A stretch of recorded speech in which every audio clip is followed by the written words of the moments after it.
Guys, welcome back to my channel. How are you all doing today? I pray all is well with you and your families. If you are new to my channel, welcome. My name is Nancy. So years ago, it's been a long time, I used to strive to be liked by people. I was a people pleaser, and even though I didn't like myself, I wanted to be likable. I wanted everyone to like me. But thank God, he quickly taught me how to get out of that unrealistic thinking and how to deal with the real issues that were behind it all that made me strive to be likable. So now it's like, you know what, it's either you like me or you don't, and we just keep on moving. It's grown up stuff. When you grow up, you just don't care to be liked no more. It's like it is what it is, and we just move on like that. Anyways, guys, so this past December, during our family Christmas vacation, I had an interesting conversation with my son. So it was my son, myself, and my husband. We were just sitting, enjoying the sun and things like that. And then my son says to me, "You know what, mommy, you know why you don't get along with my sister?" I said, "No, I don't." And he says, "It's because you are not relatable to her." I was like, "Oh, really? What do you mean?" He says, "Do you see how me and daddy just get along? Like, we can watch football together, watch basketball, talk about tech world, talk about politics and stuff like that. Even though sometimes we bump heads, but we can be bumping heads 1 minute and then the other minute we are just laughing about sports and things like that." I say, yeah, I do see that. He says, "Well, you don't have that with my sister." I say, "Oh, yeah, that's true. So what do you suggest I do?" He says, "Well, you can do things that she like."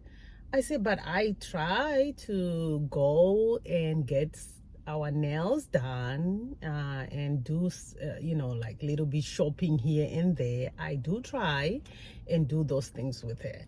And he said, "Well, that's what you like to do what she likes to do."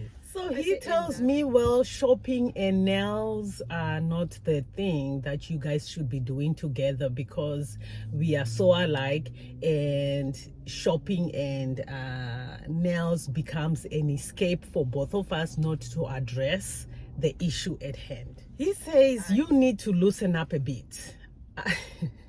I said, this loosen up word, my family loves this word. It started with your father. Now you are telling me to loosen up. How loose do you guys want me to be? I was like kind of being offended now. Like, you know what? How loose can I be just for you guys to be satisfied? I have loosened up the best way I can. You understand? Anyways, he tells me, "You know what, mommy? I know you don't like alcohol, but your daughter does. So why don't you start there? Go with her to a sports bar or somewhere and just try and sip on one glass of alcohol the whole entire time you are with her, and just listen to her. You will learn more about your daughter when she's drunk than any time else." I was like, okay, so you want me to go and drink alcohol, sip on one glass of alcohol? That's how I relate to my daughter? He said, yeah. You just have to learn. You have to learn to just drink maybe a little sip of alcohol so that you can be relatable, because that's what she likes. I said, okay. He proceeds and says, "You can even go with her to the club, clubbing. You don't have to even dance. You can just go with her, sit somewhere, because that's the stuff she like." I said, said to myself, inside me, I said, is this a prank or is this a TikTok thing to want to see how I will react here? Now I have to drink alcohol and go to sports bar with my daughter. I have to go clubbing with my daughter in the name of likability, in the name of relatability.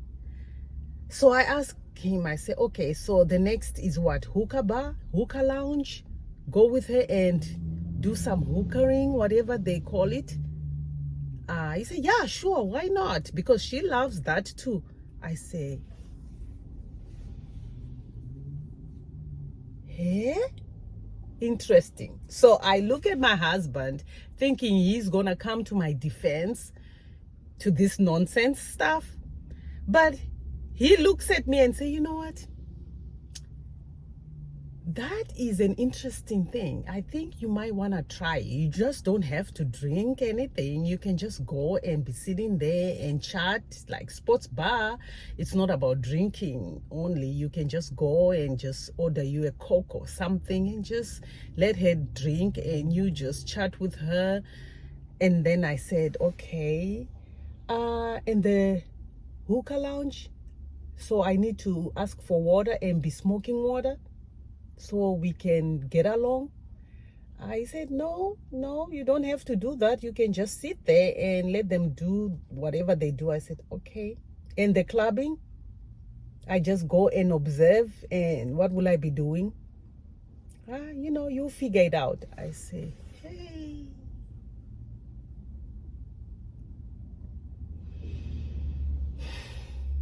I say, Lord, is this part of the consequences of being not a good mother or what? I tried. It's not like I wasn't trying. I tried with the best I can with what I knew. Is this these consequences? I can't. So I tell them, I say, you people, what you're asking of me, I can never do it. I was just straight up with them. I say, you know what? You can give me a trophy of the #1 loser mom in the entire world, and I'll be okay with it, than me sit up here and agree that I will go out there, do hookering, do clubbing, drinking, so that I can get along with my daughter. I said, give me the trophy. I'll take the trophy. It's okay. This one, I will pass, and I'll be okay with it. Lord. But of course, I was bothered by it that night, and the following day I looked for a local mall in that area. I asked my daughter if she wanted to go with me to the mall, so she obliged. So we went to the mall. I said, okay, any updates? Do you do anything new nowadays, you know, for fun? Tell me more. So she listed all the stuff that she does with her friends. I was like, you know what, that is really fun. You know, if I could do all those things, I would join you so we can hang together and get to know each other. I would love to do that, but you know your mommy, that your mom will not do those things. But from your list, the things that I can do are the same things that maybe we can do together, you know. So I had to throw in one thing that wasn't on the list, which I said, you know, we can actually go to girls conferences, or just, you know, where there are many conferences, that daughter and mother conferences out there. We can do those things. That will, you know, I would love to do those things with you. Well, of course, she said, oh no, if it involves church things, I'm out. I'm not gonna do that. I say, okay, you know, you never know, you know, one day, you know, if you change your mind, you know, those things are really fun for us to do. But so my question to you, if you are a parent, is how far are you willing to go with your kids to be relatable? Let me know in the comment section. But anyways, my advice to young parents out there, so be relatable right now, so that when they are grown, what you like now and what they like now will continue as they grow, and you will continue to be relatable when they are grown. But most importantly, really seriously, just heal your wounds. Whatever pain you are in right now, heal that first. That way you don't have to be dealing with these pain bodies later on. Heal that pain right now that you have and raise your kids in a pain-free environment. That way you don't have to be trying to figure out how to mend the brokenness that has happened. What if, I was asking myself, what if this relatability thing is not about that at all? What if this thing, it's just a void within my child that I couldn't satisfy when she was growing up, that she's just still trying to feel? What if I can't feel it? And talking from experience, I probably won't be able to fill that void, because only God can fill that void. So it might be just be that emptiness that can't be filled by me, yet I can say, yes, let's go clubbing, let's go do the hookah thing, let's go drink. But that's not going to fix anything. That's not going to fill that emptiness she's feeling, because whatever she's feeling, I couldn't do it at that time. So it's already something that she has to get from God, because I won't or might not be able to feel it yet, you know? So instead of enforcing strict rules in the name of fear, try balancing things out, like balancing boundaries and fun times, balancing guiding times and teaching moments, balancing expectation and consequences, communicating by talking, not screaming, and listening to them, and just trusting them and trusting God. Yeah, that's all we can do. I've learned over the years that our adequacy is in the Lord, is in God alone. Do not waste time trying to figure things out, trying to do things in your own strength. Just go direct to the source himself and ask him what to do in every situation, and he will intervene and he will do it for you, because he has the answers. So if you are that parent, you have a adult child in your home and the relationship is not working in the way that you would want, don't be discouraged. And if that child doesn't do God like they claim, don't be discouraged either, because we don't choose God, he chooses us. He has already chosen us. So guess what? If God has chosen us, he has chosen our children too, and he has a plan for them. All you can do is keep praying and praying and thanking God that they are the righteousness of God, and just wait.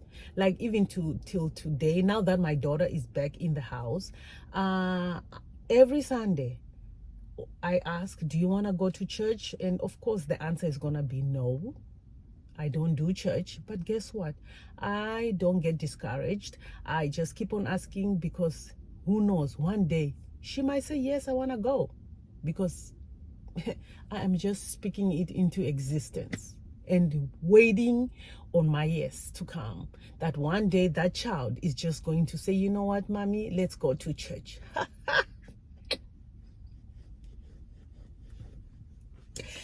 That day, oh,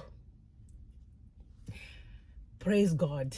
So don't be discouraged. Let's just keep on praying for these children, and hey, whatever way we can to be relatable, as long it's not crazy, then hey, relate with your kids. There's nothing wrong with that. we can only keep on praying, guys. This is all, guys, that I have for you today. You have a blessed, wonderful week. I will see you in my next video. Thank you for watching. Bye.